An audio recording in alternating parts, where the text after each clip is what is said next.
우리 옆에 분하고 함께 인사하시겠습니다. 사랑합니다. 네, 반갑습니다. 네. 오랜만에 뵙는 분들도 있고 하니까 참 반갑습니다. 네, 오늘은 종교개혁 505주년이 되는 날을 기념하는 종교개혁 기념주일입니다. 저희들이 다니는 교회를 프로테스탄트 교회라고 하죠. 그래서 기존의 어떤 교회의 어떤 잘못된 부패한 부분에 대해서 프로테스트 하면서 개혁하면서 세워진 교회이기 때문에 프로테스탄트 교회, 개혁교회다 이렇게 말을 합니다. 저희 장로교와 그리고 또 개혁, 리폼드 철치 또 개혁교회가 있는데 저희 장로교와 개혁교회는 같은 개혁주의 신학 위에서 개혁주의를 표방하는 그러한 신학을 따르는 그런 교회입니다. reformed라는 말은 원래대로 돌아가자라는 거죠. reformed, 원래 만들어진 그 모습으로 돌아가는 것. 그것이 바로 개혁교회, 우리가 추구하는 교회의 모습입니다. 개혁주의 교회의 모토와 같은 말씀이 있는데 개혁주의 교회는 날마다 개혁되어져 가야 한다. 개혁된 교회는 개혁되어져 가야 한다라고 그렇게 말을 합니다. 개혁교회는 마틴 루터로부터 시작해서 존 칼빈에 의해 종교개혁의 그 터 위에 세워지면서 그 말씀 위에 하나님께서 말씀하신 그 원리에 바로 서기 위해서 날마다 노력해가는 교회가 개혁교회입니다. 종교개혁이 일어난 발단이 되는 사건은 교황 레오 10세가 면죄부를 만들면서 종교개혁이 발단이 되었다를 그렇게 할 수 있습니다. 당시에 지지부진하던 성 베드로 성당을 건축을 완공하고 싶어서 재정을 채우기 위해서 면죄부를 팔기 시작한 거죠. 그것이 아무리 봐도 성경에서 말을 하는 것과는 전혀 말이 안 되는 것이니까 그래서 칼빈이 마틴 루터가 그런 부분에 대해서 이제 몇 가지들을 조금 고쳤으면 해서 이야기를 하면서 시작되었습니다. 로마 교회의 그런 좀 왜곡된 부분들, 그리고 교황의 그런 부분에 대해서 너무나 교황 무호설을 주장을 하죠. 우리는 성경 무호설을 주장하는데 로마 가톨릭은 교황 무호설. 예를 들어서 교황이 성경을 해석하면 우리가 조금 생각했던 것과 달라도 교황이 무호하기 때문에 그것이 인정되는 것입니다.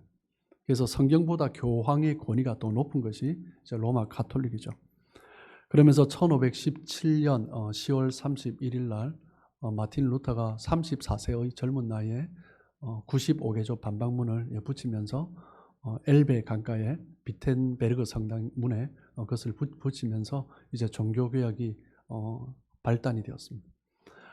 처음에는 마틴 루터가 그런 사명을 가지고 시작하지 않았는데 그런 일들을 점점 시작하면서 마치 종교개혁이 넓은 들풀에 불을 붙인 것처럼 유럽 전역에 확 퍼져 나가버린 거죠.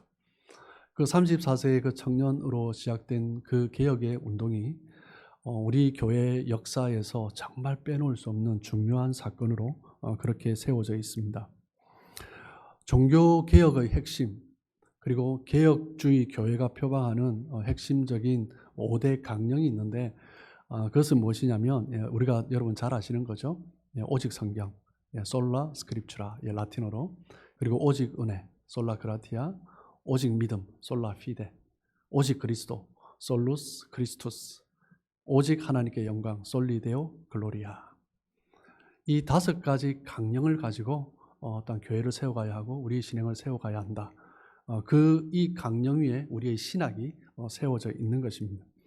독일에서 마틴 루터가 처음 외쳤던 강령은 3가지였습니다. 오직 성경, 오직 은혜, 오직 말씀. 이 3가지를 외쳤어요. 그러다가 이제 칼빈이 2가지를 더 추가했죠. 그래서 오직 그리스도, 오직 하나님께 영광. 그것을 추가하면서 우리 개혁주의 교회는 이제 이 5가지를 5대 강령으로 삼고 그렇게 교회를 세워가고 있습니다. 마틴 루터가 종교개혁을 하면서 세운 가장 큰 공헌 중에 하나는 일반 대중에게, 우리 성도들에게 성경을 돌려주는 것이었습니다. 성경으로 돌아가자, 리폼드 하자. 원래 하나님께서 말씀하신 그 교회, 성경이 있죠. 그 성경으로 돌아가기 위해서는 성경을 알아야 하잖아요. 그러니까 이제 마틴 루터가 성경을 독일어로 이제 번역을 했습니다. 중세 시대 일반 성도들은 성경을 읽지 못했습니다. 라틴어로 기록되어 있기 때문에 그렇게 공부를 한 학식이 있는 사람들만, 그리고 이제 사제들만 읽을 수 있는 것이 성경이었습니다. 그렇기 때문에 일반인들은 성경에 대해서 전혀 무지했습니다. 그래서 성직자들이 성경에 이렇다라고 말을 하면 그냥 그것을 그런 줄 알고 들었습니다. 그냥 그것을 따라온 거죠. 그래서 성직자들도 성경에 대해서 굳이 연구하지 않아도 그냥 말하는 것이 그냥 다 되는 거니까 그냥 그대로 전한 거죠. 그래서 로마 가톨릭 교회가 성직자들이 마음 놓고 부패할 수 있게 된 것입니다. 종교개혁은 그렇기 때문에 이제 기본으로 돌아가자. 그 기본이 성경이죠. 성경으로 돌아가자. 그러면서 리폼드가 시작된 것입니다. 로마 가톨릭이 심각한 부패에 이르게 된 결정적인 원인은 말씀을 무시한 것이기 때문이다라고 할 수 있습니다. 오늘 읽은 본문에서 예수님께서 40일 동안 금식 기도를 하시고 그런 다음에 사단이 예수님을 끌어서 광야로 데려가서 시험을 하잖아요. 세 가지 시험을 합니다. 명하여 이 돌들로 떡이 되게 해라. 네가 하나님의 아들이거든 뛰어내려 보아라. 네가 나에게 경배하면 이 모든 것을 너에게 주겠다. 이 세 가지 시험을 합니다. 유혹을 합니다. 그때 예수님께서 어떻게 이 사단의 마귀의 유혹을 제한을 거부를 하십니까? 말씀을 하시죠. 기록되었으되 사람이 떡으로만 살 것이 아니요 하나님의 말씀으로 살 것이니라. 기록되었으되 주 너의 하나님을 시험치 말라. 사탄아 물러가라. 기록되었으되 주 너의 하나님께만 경배하고 다만 그를 섬기라. 예수님께서 그 사탄이 공격해 올 때 그 세 가지의 공격에 대해서 기록되었으되 말씀에 이렇게 되어 있다는 거죠. 말씀을 가지고 분명하게 명확하게 선포를 하셨습니다. 그리고 사단을 멸한 거죠. 사단은 우리에게 끊임없이 거짓의 씨앗을 뿌려놓습니다. 거짓말을 합니다. 어떤 사람이 한 식당을 갔더니 내일은 식사 무료 그렇게 붙어 있는 거예요. 얼마나 반가웠겠습니까? 그래서 밥을 먹고 내일 다시 와야지. 그래서 내일 다시 갔습니다. 또 붙어 있는 것입니다. 내일은 식사 무료. 그냥 계속 붙어 있는 거예요. 내일은 식사 무료. 속은 거죠. 사탄은 끊임없이 우리의 판단을 흐려놓습니다. 그냥 우리 마음에 있는 그런 욕망을 자극하는 거죠. 한국 시간으로 10월 29일 토요일 저녁, 여러분 다들 들으셨겠지만 오늘 아침에 제가 그 기사를 보니까 지금 현재 151명이 사망했다, 그렇게 이야기를 합니다. 우리 그리스도인들은 10월 31일을 종교개혁일로 지킵니다. 교회를 새롭게 하는 날이죠. 하나님께서 천지를 창조하시고 사람을 만드시고 가정을 지으셨고 그리고 예수님께서 이 땅에 오셔서 교회를 세우셨는데 하나님이 이 땅에 세우신 조직은 두 가지예요.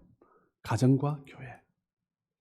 10월 31일은 하나님이 세우신 교회를 새롭게 하는 날로 우리는 지켜가고 있는데 사탄은 우리의 시선을 분산을 시켜요. 누구에게요?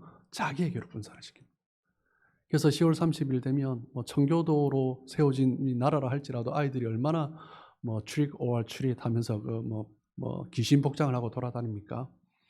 종교개혁 기념일 날 그 짓을 하게 만든 거죠. 그런데 그것이 한국으로 들어가서 청년들이 누리는 클럽 문화로 또 변질시켜 버렸습니다. 한국 교회를 보면서 너무나 많은 분들이 가슴 아파하는 것이 뭐냐면 청년들이 교회를 떠났다라는 거예요.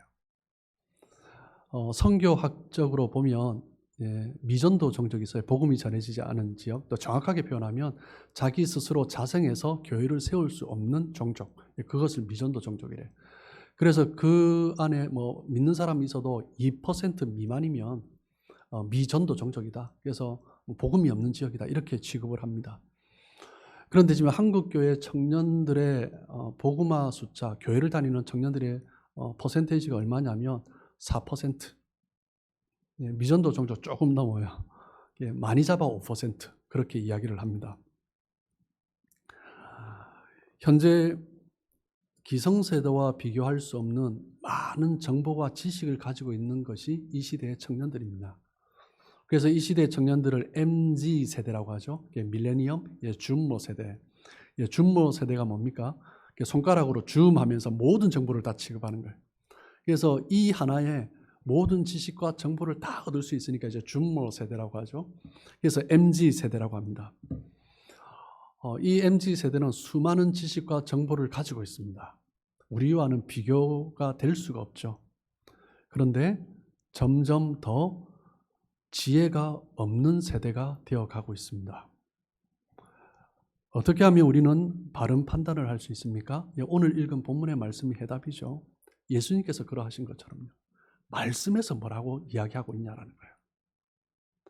사단이 유혹을 하고 우리를 흔들려고 한다면 말씀에서 답이 뭐냐라는 거예요. 예수님조차도 사단의 그 유혹에 대해서 말씀으로 대적을 하셨어요. 예수님 자신이 하나님인데 하나님 주신 말씀을 가지고 가셨어요. 루터가 개혁을 할 수 있었던 이유도 무엇이냐면 성경을 읽었기 때문입니다. 기록에 의하면 그 옆에 수도원에서 같이 있었던 한 사람의 그 육필로 쓴 그 기록에 의하면 그 수도원에서 성경을 읽은 유일한 사람이 마틴 루터였대요. 그 사제들 중에서도. 말씀드렸지만 사제들 성경 읽지 않아도 그냥 사역하는데 아무 지장이 없었거든요. 그런데 마틴 루터만 그 수도원에서 성경을 읽는 유일한 사람이었다는 거예요. 그가 성경을 읽고 연구하다 보니 교회가 잘못된 길로 가고 있는 거죠. 잘못된 것을 가르치고 있는 거죠. 그래서 루터가 성경을 번역한 것 아니겠습니까? 독일어로 번역하면서 일반 성도들에게도 성경을 읽게 만든 것입니다. 그래서 우리가 5가지 강령을 보았지만 첫 번째가 뭐예요? 솔라 스크립추라, 오직 성경. 그 오직 성경에서부터 시작되는 것입니다. 솔라 피데, 오직 믿음, 그리고 솔라 그라티아, 오직 은혜, 솔루스 크리스토스, 예수님도 오직 성경에서, 솔리데오 글로리아, 말씀에서 모든 것을 발견하고 가는 것입니다. 오직 성경만이 진정한 권위이고 우리의 기준이 되는 것입니다. 오직 성경만이 그리스도인의 유일한 최종 권위라는 것을 믿는 것이 리포먼드 처치, 교회인 거죠. 성경은 모든 우리 인생의 삶의 기준을 제시하고 솔라 스크립추라는 다른 교리들의 방향성을 제시하는 것입니다. 그래서 성경에서부터 다른 강령들 앞에 제일 앞에, 강령들보다 제일 앞에 솔라 스크립추라를 두고 있는 것입니다. 개혁교회는 어떤 교회라고요? 성경에서 말을 하는 교회로 돌아가려는 교회. 그것이 개혁교회입니다. 끊임없이 성경의 권위를 세우는 것이 개혁교회의 모습이어야 합니다. 종교개혁에 있어서 가장 중요한 것은요, 성경의 절대적인 권위를 성도들에게 세워주었다라는 거예요. 성경을 붙잡고 성경을 가지고 신앙생활을 할 수 있게 만든 것이 종교개혁입니다. 그렇기 때문에 우리가 지금 성경을 읽을 수 있다는 것이 얼마나 축복인지 모릅니다. 그래야 바로 신앙생활을 할 수 있거든요. 성경을 읽고 이 성경에서 구원의 길을 찾고 성경에서 우리 인생에 걸어가야 할 길을 찾고 그리고 이 성경에서 모든 문제의 해답을 찾는 것, 그것이 바로 우리 개혁 신앙을 가진 사람들의 모습이어야 하는 거죠. 성경을 읽지 않고는 신앙생활을 할 수가 없는 것입니다. 무엇 때문에요? 우리의 삶의 기준, 신앙의 기준이 무엇이라고요? 성경이기 때문입니다.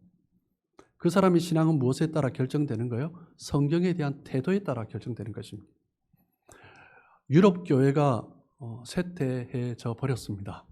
쇠퇴해져 간다가 아니라 쇠퇴해져 버렸습니다. 그 원인이 무엇입니까? 성경을 무시했기 때문입니다. 말씀을 멸시했기 때문입니다. 성경을 하나님의 말씀으로 믿지 않은 것입니다.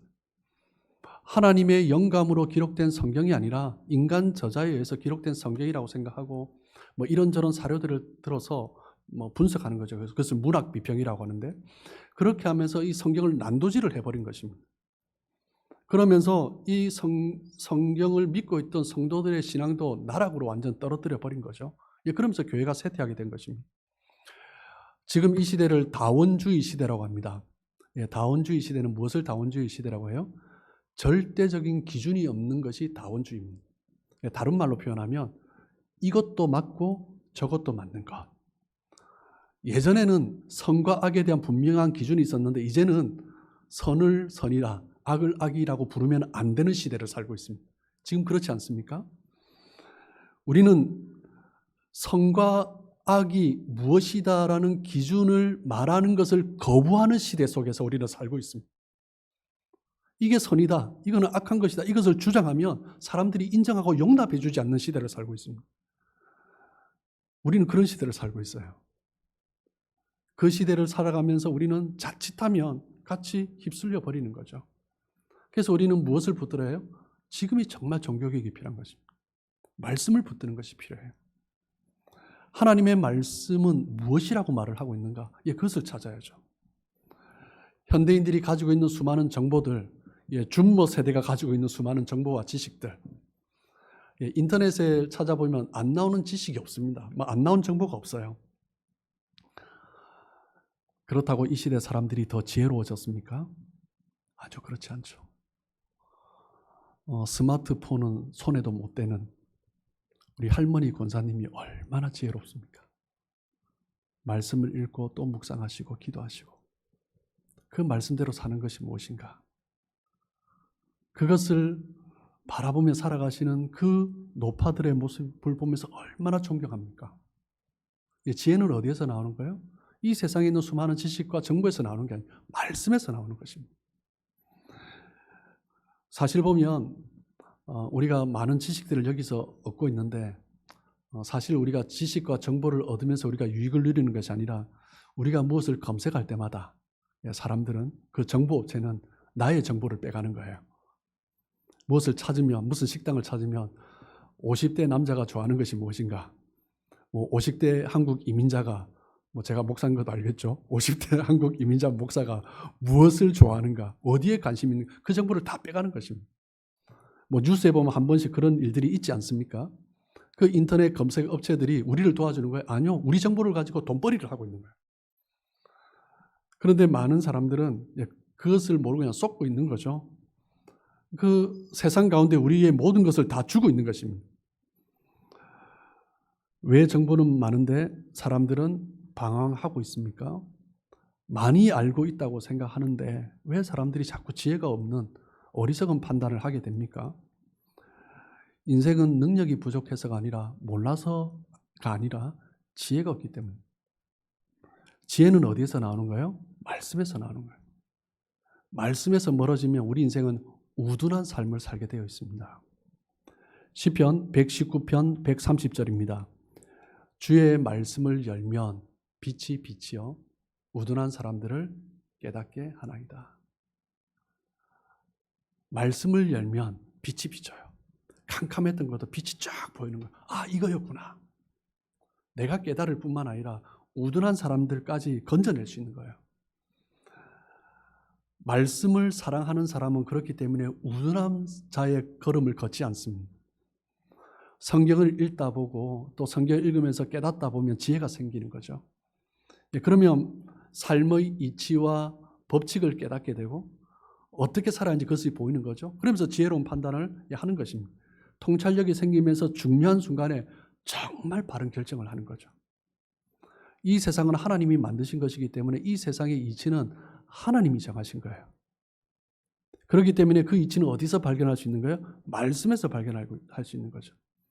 그리고 우리가 신앙생활하면서 필요한 것은 무엇이냐면 이 땅을 살아가면서 필요한 것이 무엇이냐면 지혜롭게 살기 위해서 우리에게 필요한 것이 무엇이에요? 하나님이 만들어 놓으신 원리를 체득해가는 것입니다. 그 원리를 어디에서 체득할 수 있어요? 하나밖에 없죠. 솔라 스크립추라. 오직 성경. 성경을 열 때 빛이 보이고 축복의 길이 보이고 성경을 열 때 누가 우둔한지 흥하는 길인지 망하는 길인지 그것을 볼 수 있는 것입니다. 시편 1편 1절입니다. 복 있는 사람은 악인들의 꾀를 따르지 아니하며 죄인들의 길에 서지 아니하며 오만한 자들의 자리에 앉지 아니하고. 시편을 열면서 복 있는 사람을 먼저 축복하고 있어요. 어떤 사람이 복 있는 사람이라고요? 악인들의 꾀, 죄인들의 길, 오만한 자리에 가지 않고 서지 않고 앉지 않는 사람. 그 사람이 복 있는 사람이다라는 거예요. 왜 그래요? 우리 주변에는 정말 죄인들, 어리석은 자들, 오만한 자들 얼마나 많습니까? 그 사람들과 함께 가지 않는 것, 그런 멸망의 길로 함께 하지 않는 것, 그게 복된 거예요. 그런데 어떤 사람이 그 복을 누릴 수 있습니까? 그 답은 시편 1편 2절에 있죠.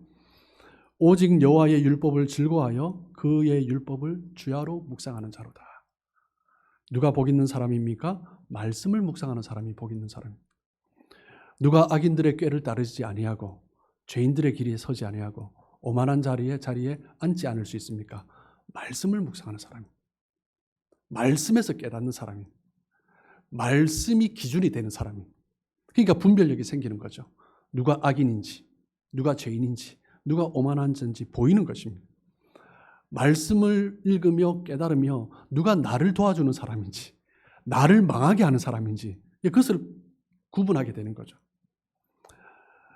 말씀이 기준이 되지 않으면 사람들은 혼란에 빠집니다. 나에게 전혀 도움이 안 되는데 그 말을 듣고 따라가요. 나도 망하게 하고 다른 사람도 망하게 하고 관계도 깨어버린 그 말을 듣고 따라가요. 뭐 때문에요? 내 안에 기준이 분명하지 않기 때문에.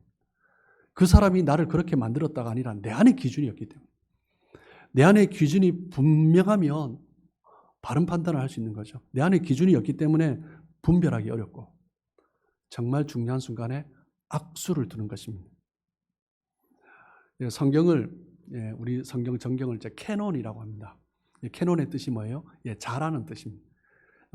캐논은 이제 헬라어로 그리스어로 이제 카논이라는 갈대를 의미하는 그 단어에서 시작됐죠. 그래서 갈대가 이제 기준 측량자가 되었습니다. 그래서 이 성경 정경을 캐논이라고 합니다. 그 의미는 무엇입니까? 우리 삶의 기준이 되는 거예요. 이것이 바른지 틀린지. 기준이 없으면 바른지 틀린지 모르는 거예요. 이게 얼마나 이게 애매하게 이게 위에는 뭐 10cm인데 밑에는 12cm 돼 있고 막 이렇게 막 엉망이 되는 것입니다. 기준이 없으면 분별하기 어려우면 정말 중요한 순간에 잘못된 판단을 하는 것입니다. 하나님이 우리 삶의 원리 법칙을 정하신 분입니다. 그 원리와 법칙은 어디서 찾아야 되는 거예요? 말씀에서 찾는 거예요. 캐논에서 찾는 거예요. 우리의 기준에서 찾는 것입니다. 그렇기 때문에 신앙생활을 하면서 말씀 중심의 신앙생활을 하는 것은 너무나 중요한 것입니다. 신앙생활을 하면서 자꾸 헷갈리는 소리를 왜 해요? 말씀이 중심이 되지 않기 때문에. 말씀이 중심이 되면 기준이 분명해지고 그리고 갈수록 그 확신이 더 깊어지고 그리고 헷갈리지가 않는 거죠. 어떤 일을 선택하게 될 때 왜 자꾸 갈등합니까? 이것이 맞을까 저것이 맞을까 갈등하면서 왜 실수를 합니까? 분별력이 없기 때문이죠. 분별력이 없는 이유는 무엇입니까? 말씀보다 욕망이 앞서기 때문입니다. 하나님의 소리를 듣기보다 내 안에 다른 소리를 듣는 거예요. 말씀에서 지혜를 얻기보다 다른 사람들의 말을 듣는 거예요. 마음속에 있는 욕심과 욕망, 사람들이 쫓아가는 것, 그것들 가운데 나의 마음을 빼앗기며 내 눈이 어두워지는 것입니다. 그러면서 분별력이 흐려지고 어떻게 해야 할지 또 분별력이 생기지 않으니 또 자꾸 주변 사람들 의견을 듣고 또 기웃하는 거죠.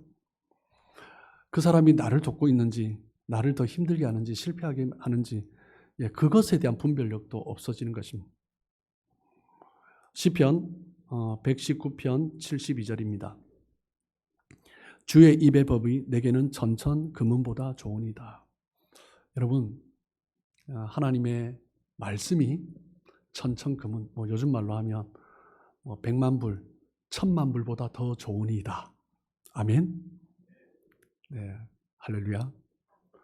일부 예배 때는 아멘을 많이 안 하셔서 제가 상처를 받았는데 2부 때 치유를 해주셔서 감사합니다. 참고로 일부 예배 때는 우리 교육자들이 많이 있어요. 네. 시인은 하나님의 말씀이 천천 금은보다 더 좋다라고 그렇게 이야기합니다. 여러분, 누가 진짜 부자입니까? 은행 어카운트에 숫자가 차곡차곡 올라가는 사람이 부자입니까? 아니면 내 마음에 말씀이 차곡차곡 쌓이는 사람이 부자입니까? 여러분, 천천금은보다 하나님의 말씀이 더 귀해요. 그런데 금이라는 것은요, 그냥 생기지 않습니다. 캐내야 하는 것입니다. 여러분 다큐멘터리나 TV 프로에서 광부들이 금은을 캐내는 거 한번 보셨습니까? 얼마나 고생합니까? 그러면 사금을 캐야지. 강물에 흐르는 사금 캐는 것도 한번 보시면 그거 캐기 위해서 얼마나 고생하고 수고하는지 모릅니다. 차라리 광부가 더 낫다 싶을 정도로. 그것도 정말 쉽지가 않습니다. 금이라는 것은 캐내야 되는 것입니다. 성경을 들고 다닌다고 성경이 내 보배가 되는 것이 아닙니다. 성경은 캐내야 되는 것입니다. 캐낸다는 것은 그만큼 에너지를 쏟는 것을 의미해요. 그만큼 내 힘과 시간과 노력을 하는 것이 캐내는 것입니다. 들고 다닌다고 내 것이 되는 게 아니에요. 베고 잔다고 내 것이 되는 것이 아닙니다. 제 얘기입니다. 제가 한동안 성경을 베고 잔 적이 있어요. 베고 자면 이 말씀과 가까이 자면서도 말씀의 은혜 가운데 가을까 해서 한동안 베고 잔 적이 있습니다. 순진하고 어리석었죠. 그렇게 한다고 내가 말씀으로 채워지는 것이 아닙니다. 말씀을 읽고 묵상하고 공부하고 그 말씀을 내 삶 가운데 적용해보고 말씀에 대해서 내가 시간을 투자하고 그리고 공부를 해보고 말씀을 적용해보면서 말씀이 캐내어지는 것입니다. 베드로전서 2장 2절입니다. 갓난 아기들 같이 순전하고 신령한 젖을 사모하라. 이는 그로 말미암아 너희로 구원에 이르도록 자라게 하려 함이라. 여러분, 어린 아기가 엄마 품에 안겨서 젖을 빠는 모습 얼마나 예쁩니까? 그런데 얼마나 그 힘이 센지 제 손가락을 한번 넣어봤는데 너무 아프더라고요. 그 조그만 것이 얼마나 힘세게 빠는지. 그런데 여러분 생각해 보십시오. 이 갓난아이가 어느 날 젖을 먹지 않는다. 젖을 입에 물려도 안 먹어요. 하루 이틀 안 먹어요. 엄마 아빠 가슴이 미어지겠죠. 왜요? 아픈 거니까요. 그대로 두면 정말 위험해지는 것입니다. 우리의 건강 상태를 우리가 점검해 봐야 됩니다. 나는 정말 지금 말씀을 먹고 있는가? 말씀을 사모하고 있는가? 말씀을 사모함이 없으면요, 영혼이 병든 것입니다. 위험한 거죠. 그대로 내버려 두면 안 되는 것입니다.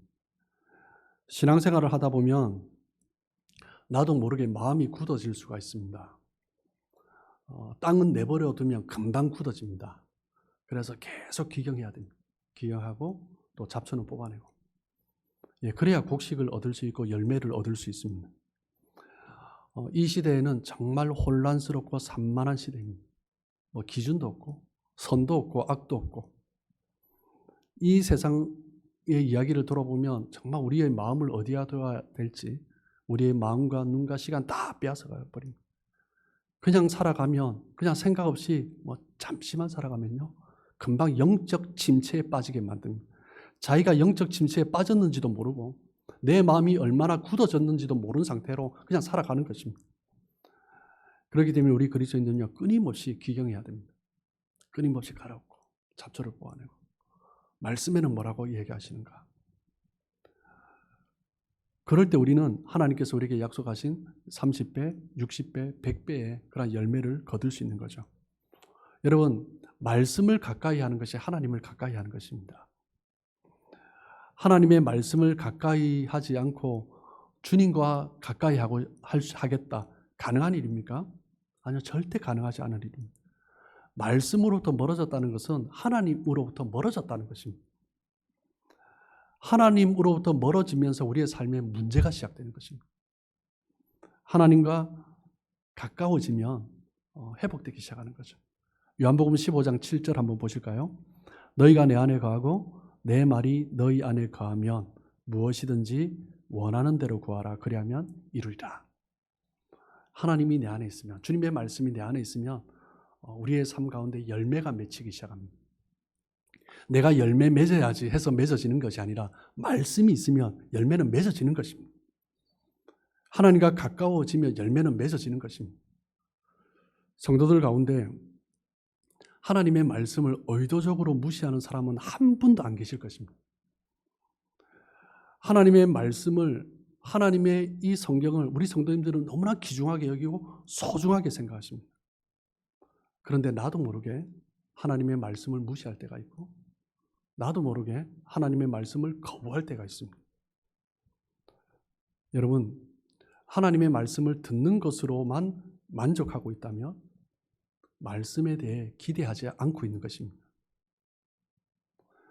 말씀을 들은 이후에 내 삶 가운데 그 말씀으로 인한 순종의 행동, 그것이 없다면 말씀을 무시하고 있는 것입니다. 말씀을 현실에서 살아내지 않고 있다면 삶에는 아무런 변화가 없습니다.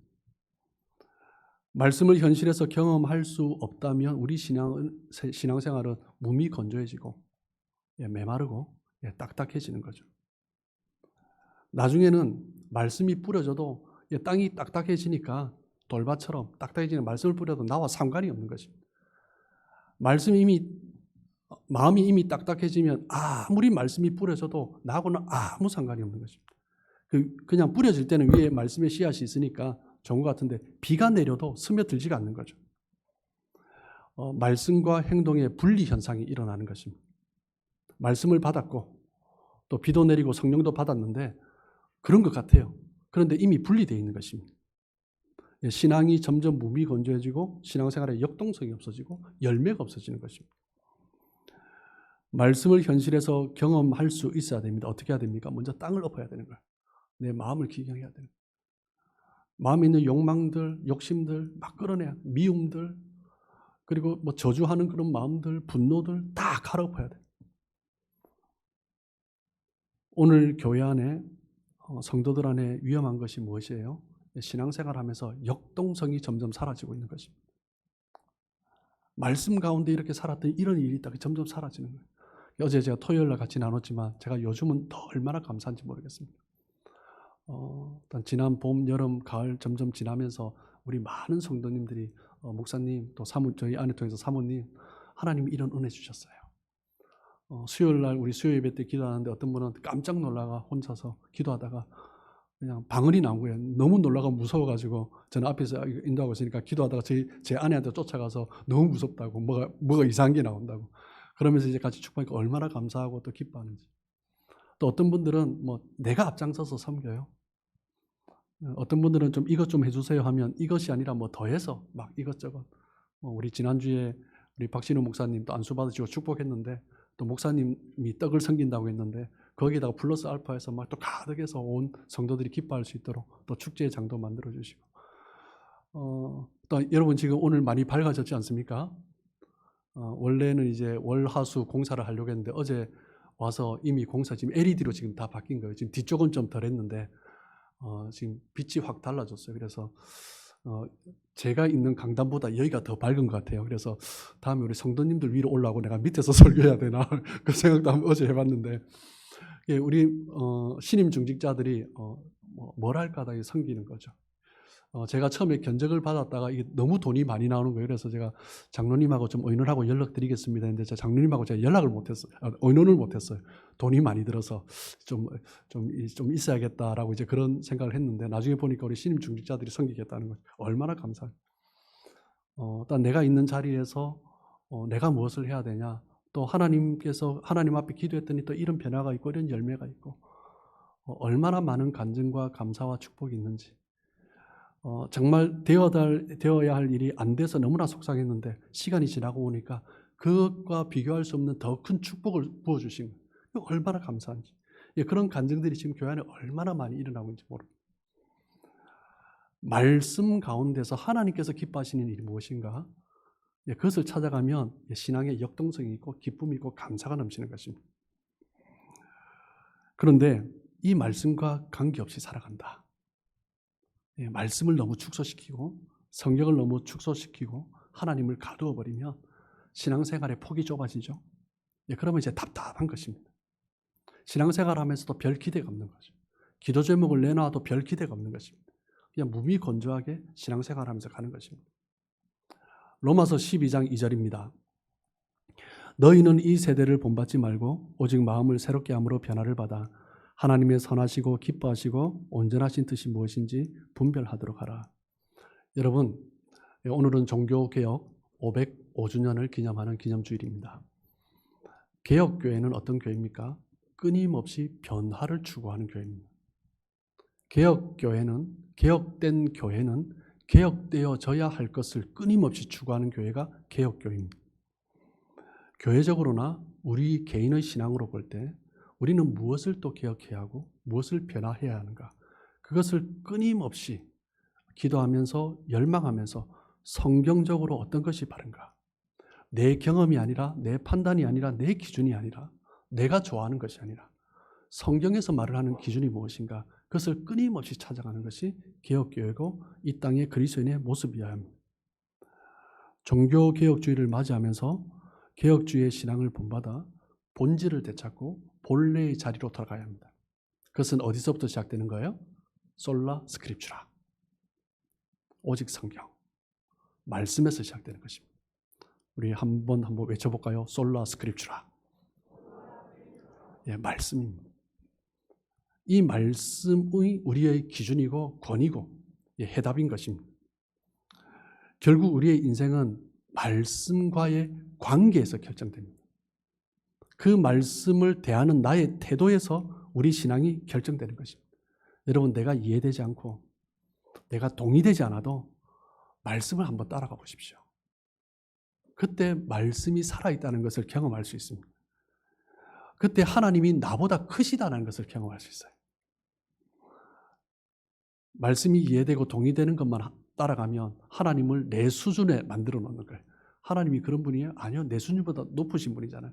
그러면 내가 이해되지 않고 동의되지 않는 게 당연한 거죠. 그럴 때 따라가는 것입니다. 먼저 말씀에 귀 기울이고 하나님께서 원하신 것을 따라가는 것. 기도를 해도 내가 원하는 마음의 감동, 그것도 중요하지만 더 중요한 것은 말씀에서 뭐라 말씀하신지 응답을 받고 확신을 받고 그렇게 살아가는 것입니다. 성경 말씀을 통해서 하나님의 음성을 듣는 습관을 계속 길러야 합니다. 그러면서 더 확신하면서 나가는 거죠. 여러분, 우리 그리스도인은요, 말씀이면 충분합니다.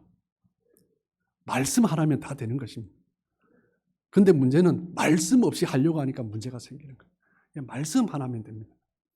하나님의 백성들은 말씀 하나만, 이 말씀만 들고 있으면, 이 말씀의 지혜만 가지고 있으면 이 세상 어떤 상황도 이겨낼 수 있습니다.